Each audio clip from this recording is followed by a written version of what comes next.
انیس الرحمان صاحب، آپ ابھی اس طرح ہے کہ اس وقت جو ہمارے پاس انفارمیشن ہے نا، ٹیچنگ کی جو ویکینسیز تھی اس میں تھوڑا سا جو عدالتی کاروائی آ گئی تھی، وہ تھوڑا لیٹ ہو گیا، لیکن اس میں 9,000 بندوں کو تو اپوائنٹمنٹ آرڈرز مل گئے ہیں.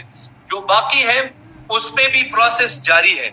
اب جیسے یہ سارا پروسیس کمپلیٹ ہوتا ہے تو اس سے ہمیں اندازہ ہو جائے گا، ڈپارٹمنٹ کے ساتھ ہم رابطے میں ہیں کہ وہ کتنی پوسٹیں ان کی مزید خالی رہ گئی ہیں. ایک بات، اس سال جو نئی کریشن ہوئی ہے، نئے اسکول آئے ہیں، اس کے لیے کتنی نئی پوسٹیں کریٹ ہو گئی ہیں. دوسری بات، تیسری بات یہ ہے کہ کتنے لوگ اس سال ریٹائر ہو گئے ہیں یا دسمبر تک ریٹائر ہوں گے.